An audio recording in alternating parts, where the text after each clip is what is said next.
এইটো মেনুৱেল কাম মটৰাইজ। আপুনি এইটো মেনুৱেলি ল'লে এই পাৰ্টটোৰ দাম আহিব 17,000। তাৰপিছত আপুনি এনেকুৱা এটা ইঞ্জিন ল'ব পাৰে, এইটো 14,000 13,000 তাতকৈ বেছি দামীও আছে। পিয়'ৰ হণ্ডা ল'লে মানে 22,000 টকা আহিব। এইটো দি চলাব পাৰে বা ইয়াৰ লগত 1 HP মটৰ দি চলাব পাৰিব।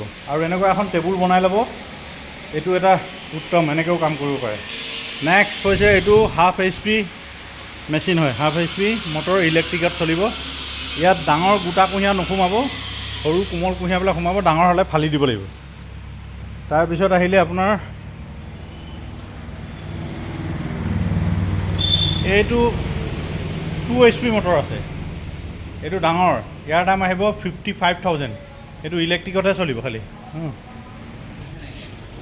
ইয়াৰ পিছত আহিলে এইবিলাক 1 HP, এইটো 750 মটৰ আছে, ইয়াতো 750 মটৰ।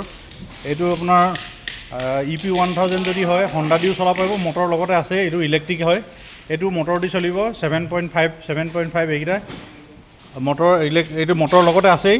ইয়াৰ দাম 42,000, এইটো 52,000। এইকেইটা মডেল, এইকেইটাতো আপুনি EP 1000 হণ্ডা দি চলাব পাৰিব বাহিৰত লৈ গ'লে, আৰু নৰ্মেলি ইলেক্ট্ৰিক হ'ব। ঠিক আছে, এনেকুৱা ধৰণৰ সেইকেইটা আমাৰ ওচৰত থকাৰ উপৰিও আৰু দুটামান মডেল আছে গুৱাহাটীত।